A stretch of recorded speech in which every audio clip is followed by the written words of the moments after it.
A paz do Senhor, meus irmãos em Cristo Jesus, muito obrigado por vocês estarem aí. Estamos iniciando o trimestre novo, lição número 1. E para quem está participando a primeira vez, meu nome é Ronald, sou professor do Instituto Teológico Metanoem, prazer em servir os amados.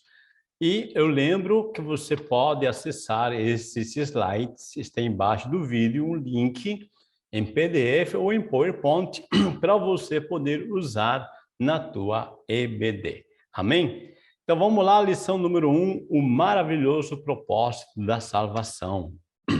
Um texto muito interessante, esse tema aqui. Nós vamos estar pensando nesse trimestre inteiro sobre o livro de Efésios. Tá? Efésios, um tema fantástico, então, um material excelente. Tá? Você pode...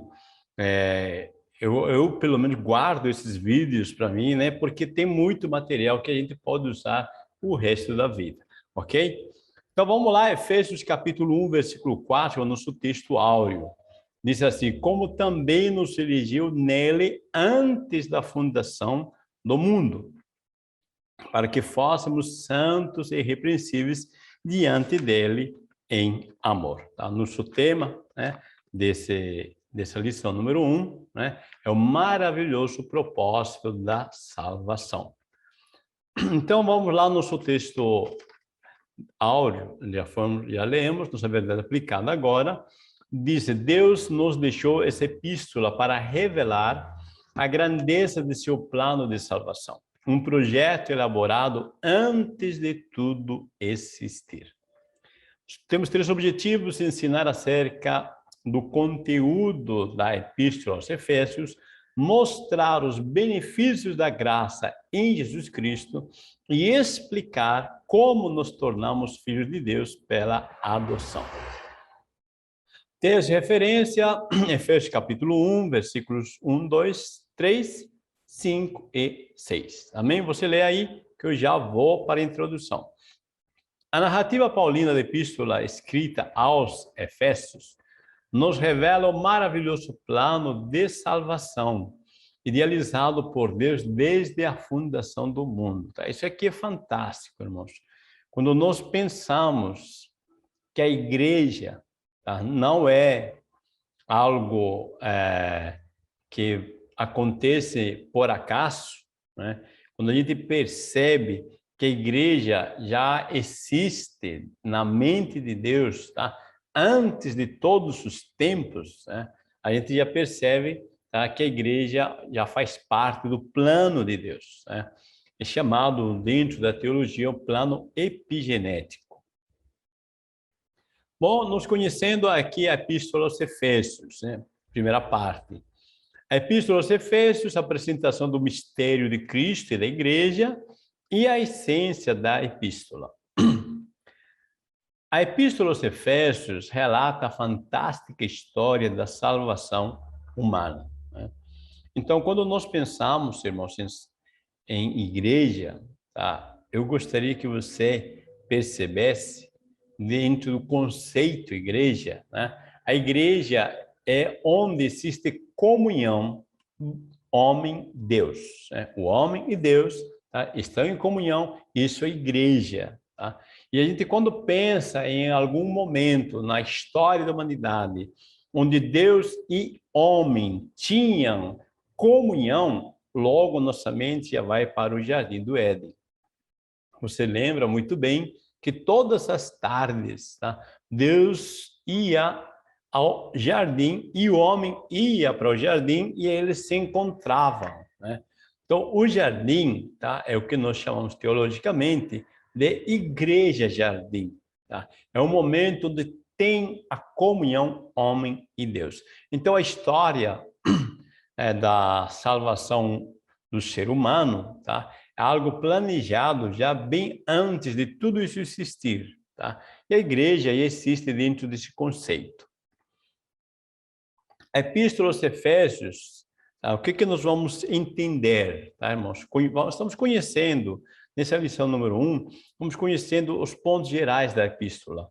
Então, na Epístola aos Efésios, Paulo destaca a função cósmica de Cristo, né? Quando fala nosso autor como cósmica, está dizendo Jesus tem domínio sobre todo o cosmos, sobre toda a criação, tá? Mesmo que aqueles que são, conforme disse o autor aos Efésios, né, que são principados, potestades e todo nome que se nomeia, ou seja, todos os poderes angélicos, né, estão debaixo do seu domínio. A sua soberania é sobre todo o universo, tá? Nem mesmo, tá, os poderes malignos, né? Nem mesmo os demônios, o próprio Satanás, ele pode fazer aquilo que bem quiser. Tá? Deus delimita, tá? É como se fosse um quadradinho, né? Deus delimita, tá? Um limite onde Satanás vai agir. Tá? Ele não pode sair desse limite. Tá? Deus delimita as ações de Satanás. Tá? Isso é bem claro no livro de Jó, né?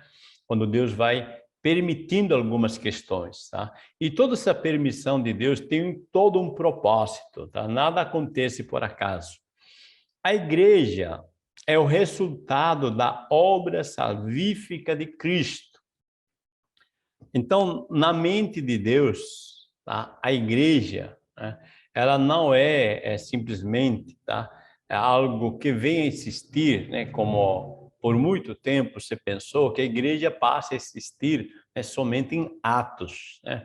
Mas quando a gente percebe, tá? Quando vamos voltando no tempo, né, até o Jardim do Éden, nós já vemos uma igreja no Jardim do Éden, um homem e Deus relacionados. E quando tem uma promessa, mesmo quando existe quebra desse relacionamento, né?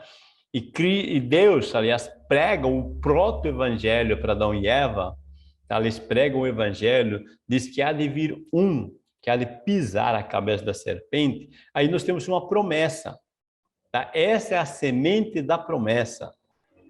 Então, a partir daí, tá? Essa pessoa, né, que há de vir, nascido de mulher, tá? É justamente o Cristo, né? Veja, quando Deus faz promessa a Eva e Adão, tá? Da semente da mulher vai vir, ali não existe judeu, tá? É bem claro para você, tá? Ali existe humanidade, tá? Então Deus mostra um plano, tá? E no plano de Deus, o evangelista Lucas, ele deixa isso bem claro, quando dá a genealogia de Cristo, né?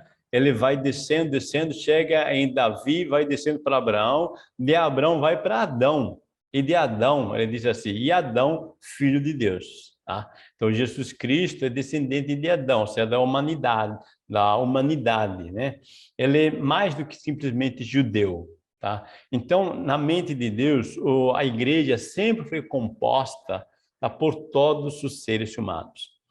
E dentro dessa questão, né, da igreja, né, Jesus é a pedra angular. Tá? Quando falamos de pedra angular, estamos falando de uma pedra principal, uma pedra que serve como uma referência, né? Quem trabalha de pedreiro ou já viu um pedreiro, ele sabe, né? Quando a pessoa, um pedreiro vai construir, vamos fazer aqui isso aqui um terreno, né? Então no terreno o pedreiro tem que ter aqui um ângulo perfeito de 90 graus, onde ele estabelece um ponto de referência, né? E isso se chama pedra fundamental. Se este ponto aqui estiver 90 graus em perfeição, toda a casa será construída com esquadra perfeita, tá? Ou seja, quando coloca o guarda-roupa no cantinho, né, cabe certinho, tá? Não fica torto, né? Então, a pedra angular é a pedra referencial, tá? Diz que Jesus é a pedra e os discípulos também fazem parte do fundamento, né? Você tem a pedra angular, que é a principal, e tem todo o restante do alicerce, tá? Então, assim, nos mostra que a igreja tem fundamento, tá? E esse fundamento é Cristo. E quando nós falamos Cristo, tá? Nós vamos lá para a eternidade, tá? João 1, ele disse, né, que no princípio eterno, tá? O verbo, né, já existia, né? O Logos já existia, né? No princípio era o verbo, e o verbo estava com Deus e o verbo era Deus. Então, ou seja, essa pedra angular, esse Jesus, tá? É a própria palavra. Então, a própria palavra serve de fundamento. A apresentação do mistério de Cristo e da Igreja. É demonstrado o desígnio divino da salvação. A iniciativa desse desígnio pertence ao Pai, né? Então, existe uma divisão de funções da Trindade, tá? Os três são um só Deus, mas existem funções. Então, uma das funções do Pai é a iniciativa do desígnio, né? Ou seja, Deus planeja todo esse processo de salvação, tá? E quem executa é o Filho. Então, quem cumpre a ação salvadora é o Filho amado. Ele vai ser o executor. Mas quem dá as ferramentas, as habilidades, as capacidades para que o Filho faça esse processo é o Espírito Santo, né? A obra é feita através do Espírito Santo. Ele providencia os recursos, tá? O Espírito Santo é o penhor da nossa herança, né? O apóstolo, o evangelista Lucas, que escreve o livro de Atos, no capítulo 10, 38, ele diz que Jesus fazia as obras pelo Espírito Santo, ok? Essência da epístola. Se todas as coisas foram reunidas em Jesus, como os cristãos podem viver desunidos? Tá? Então, se você perceber, toda a epístola de Efésios, tá? E isso é muito interessante, muito lindo, tá? Até por isso é conhecido a epístola aos Efésios como a rainha das epístolas de Paulo, tá? Porque Paulo ele coloca numa dimensão tão espiritual, tá? A igreja de Éfeso ela é uma das igrejas mais espirituais. Eles têm um crescimento, uma maturidade tão profunda que esta epístola ele tem muito a ver com as regiões espirituais. Então Paulo ele disse assim, ele tece, né, um processo, e você vai lendo capítulo a capítulo de Efésios, você vai ver que vai falar da unidade, né, de Deus com o homem, da unidade de gentios e judeus, da unidade pais e filhos, unidade marido e mulher, unidade patrão e o escravo, no caso, tá? O patrão e seu empregado, tá? Então, e aí vai nesse processo, tá? Dentro da igreja também a união ministerial, tá? Então, Paulo ele define vários contextos, tá? Que na mente de Deus tem que haver unidade em todos esses contextos, tá? Porque se todas as coisas estão unidas em Cristo, né, todos os cristãos devem viver unidos, né?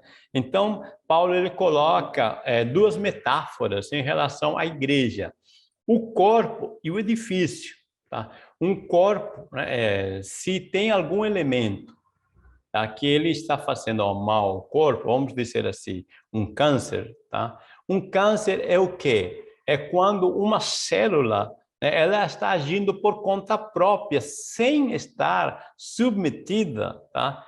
Submissa, né, ao propósito do corpo todo. Tá? Então, ela age sozinha. Isso é um câncer. Uma célula cancerígena, né, ela tem vontade própria sem estar em relacionamento com o sistema. Tá? Então, por isso que Paulo disse, a igreja é como um corpo, tá? E cada membro não pode viver independente, tem que ser interdependentes. Então, a igreja deve crescer constante e harmonicamente com a contribuição de todos até atingir a estatura completa de Cristo, né? Ou seja, cada membro coopera, né?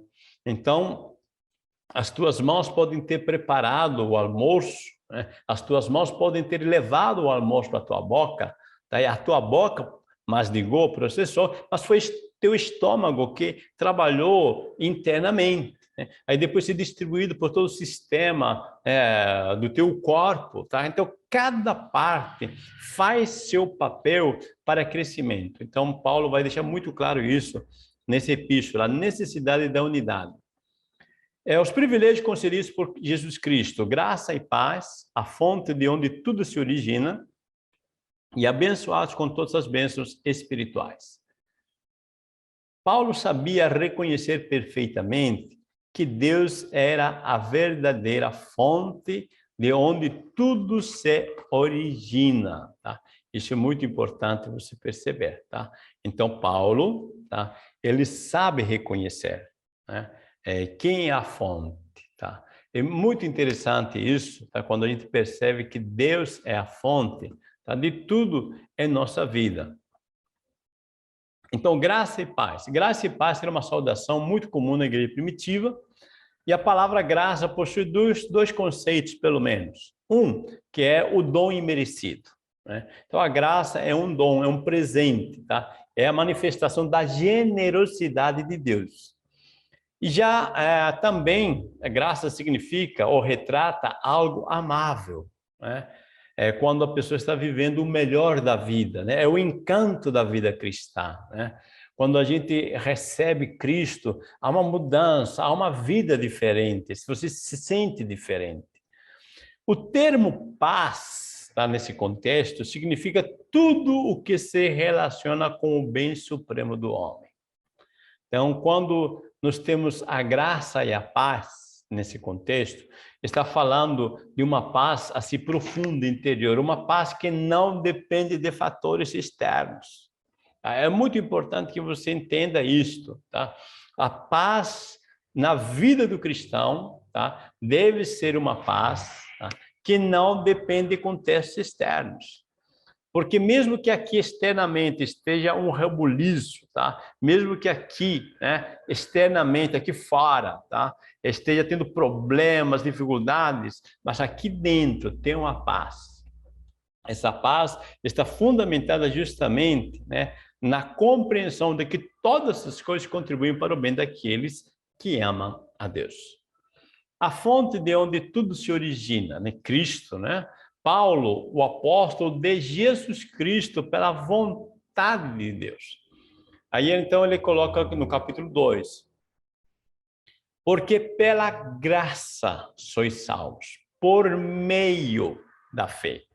E isso não vem de vós, é dom de Deus. Não vem das obras, para que ninguém se glorie, porque somos feitura sua e criados em Cristo Jesus, para as boas obras, as quais Deus preparou para que andássemos nelas. Olha só que profundidade, né? Esse texto é muito profundo, tá? Nosso tempo é pouco, mas o texto é muito lindo. Primeiro, Paulo reconhece a fonte de sua salvação e o seu chamado, né? Então, eu sou apóstolo, mas é pela vontade de Deus, né? Deus quis me escolher, Deus me chamou assim, de uma forma bem específica, né? Eu gosto disso porque Paulo está dizendo nas entrelinhas, você também, você é o que é, tá? Porque Deus te chamou para esse ministério que você tem. Então, Paulo disse, eu tenho esse ministério, mas não é porque eu quis. Desde o ventre da mãe, Deus me processou, Deus me fez assim. Então, pense um pouquinho sobre o teu ministério. Qual é o teu ministério, né? Você está vivendo esse ministério, tá? Porque pode crer, existe um ministério para você, existe uma vontade de Deus para você. Agora ele coloca que tudo isso é graça. Não há merecimentos, tá, irmãos? Não vem das obras, tá? Não é o resultado, nossa, você é legalzinho e vou te dar. Não, isso é graça, tá? Não vem por obras para que ninguém se glorie. Tá? Não é porque a pessoa é intelectual, não é porque a pessoa tem musculatura, não é porque a pessoa tem altura, não, tá? Não é porque a pessoa tem sabedoria, é porque Deus chamou. Tá? Porque somos feitura sua, criados em Cristo Jesus para as boas obras. Então, Deus planejou, tá? Você estar em Cristo com a função, né? Para as boas obras. Tá? Então, interessante, primeiro, né? Estamos aprofundando muito já, tá? Mas primeiro, é importante que você creia que Deus é a fonte, tá? Tanto de você ter um ministério, quanto você ter a salvação. As bênçãos com todas, abençoados com todas as bênçãos espirituais. Bendito o Deus e Pai de nosso Senhor Jesus Cristo, o qual nos abençoou com todas as bênçãos espirituais nos lugares celestiais. Em Cristo, como também nos elegeu nele antes da fundação do mundo. Então, rapidamente, eu quero que você perceba, quando diz assim, nos abençoou com todas. Veja, se você percebe a conjugação verbal, nos abençoou, está dizendo já aconteceu. Por favor, entenda isso. Veja-se, tá? Compreenda que o que Deus prometeu na mente de Deus já aconteceu, já faz parte do passado. Tá? Deus é tão fiel, tá? Que no processar da mente de Deus, isso que ele te prometeu já faz parte do passado. Então, nos abençoou. Tá? Na dimensão espiritual, tá? Nos lugares, né, celestiais, nessa dimensão espiritual, você já tem todas as bênçãos espirituais. Deus nos abençoou com todas as bênçãos. Tá? É muito profundo isso, tá? Quando eu posso entender claramente que aquilo que Deus falou já está feito, tá? Então, pega isso, por favor, né? Só ampliando um pouquinho aqui, diz assim, todas as bênçãos espirituais antes da fundação do mundo. Ou seja, está dizendo, tá? Aqui, quando fala bênçãos espirituais, não é um contraposto daquilo que é espiritual ou concreto, material. Não, não. Tá? Perceba quando diz antes da fundação do mundo, então, quando fala das bênçãos espirituais, está falando que na dimensão eterna, na mente de Deus, tá? Nos lugares espirituais. Então, não é algo assim, simplesmente contrastado espiritual e material. Não, tá? As bênçãos espirituais nos lugares celestiais é pelo fato de estar em Cristo. Então, quando aceitamos Cristo, nele nós temos tudo o que precisamos ter, tá? Porque na mente de Deus, Deus tem todas as bênçãos que ele já tem para você, já é um fato consumado. Deus tem tudo que precisamos. As grandiosas riquezas da graça, eleitos em Cristo, uma poderosa redenção e filhos adotivos. Então, nessa sessão, Paulo faz um relato das bênçãos recebidas em Cristo Jesus. Tá? Então, Deus nos dá pela graça. Agora, eu preciso crescer no conhecimento dessa graça. Eu preciso ampliar, tá? É importante isso, tá? Crescer na graça é ampliar o nosso conhecimento sobre tudo que Cristo conquistou na sua vida, morte e ressurreição para nós. Tá? Então, ele nos conquistou muitas coisas e de graça, é para nós. Tá? Então, eu preciso crescer na graça. Eu preciso compreender o que Cristo conquistou para mim, tanto na sua vida, morte e ressurreição. Eleitos em Cristo, como também nos elegeu nele antes da fundação do mundo, para que fôssemos santos e irrepreensíveis diante dele em amor. E nos predestinou para filhos de adoção por Jesus Cristo. Então, Deus nos escolheu, né, fundamentado em sua presciência, tá, e seu propósito. Ou seja, nos elegeu nele. Então, Deus sabe, tá, quem vai aceitar Cristo. É nele, em Cristo, tá, que nós somos aceitos, tá? Nós somos escolhidos em Cristo. Não há nada no ser humano que o torne digno de salvação. O seu propósito é que sejamos santos e irrepreensíveis, tá? Então, quando nós aceitamos Jesus, tá? Não é porque a gente é bonzinho, né? É porque Deus vem trabalhando de todas as formas possíveis, tá? Para nos chamar a atenção, nos conquistar. O profeta Jeremias, ele diz assim, eu te amei com amor eterno e com amorável benignidade te atraí. Então, Deus vai nos atraindo por aquilo que é chamado uma graça preveniente. Então, o ser humano não tem nada digno, tá? Não é porque você é bonzinho que Deus te salva, tá? Mas antes, porque é uma graça, é um presente, tá? Nele, em Cristo, né? Que fomos escolhidos. Agora, para que fomos escolhidos? Com propósito de ser santos e irrepreensíveis, ou seja, viver exclusivamente para Ele, tá? Nós somos libertos do mundo para viver exclusivamente para Ele. Isso que é santos é irrepreensíveis. Uma poderosa redenção. A redenção da humanidade está intimamente ligada à ideia de sacrifício com derramamento de sangue, isto é, morte. Lembramos que está escrito, o salário do pecado é a morte. Então, quando o homem peca no jardim do Éden, ele tem que morrer. A lei é essa, tá? E você vai perceber que no jardim há derramamento de sangue, porque o próprio Deus executa um animal para fazer as vestes de Adão e Eva, tá? Então, um substituto já morre, tá lá no jardim, porque Adão e Eva deveriam morrer, né? No momento, tá? Mas Deus está mostrando, tá, a sua providência, tá? Ou seja, alguém viria no futuro e morreria para que o homem tivesse a sua redenção. Então, a morte de Cristo, tá? Quando diz assim, o sangue, está falando da morte, tá? A morte de Cristo trouxe redenção. Isto é a nossa justificação. Agora temos acesso às riquezas da sua graça, tá? Então, quando você aceita Jesus, Deus te olha e te declara justo. Isso é justificação. Filhos adotivos, nos predestinou para filhos de adoção por Jesus Cristo, para si mesmo, segundo o beneplácito de sua vontade. Então, Deus em Cristo nos dá o direito de co-herdeiros, de sermos co-herdeiros com Cristo, tá? E podemos desfrutar dessas riquezas da herança. Então, se somos feitos filhos, tá? Em Cristo, quando aceito Cristo, eu me torno um com Ele, então somos co-herdeiros com Ele, tá? Podemos desfrutar dos benefícios do Pai.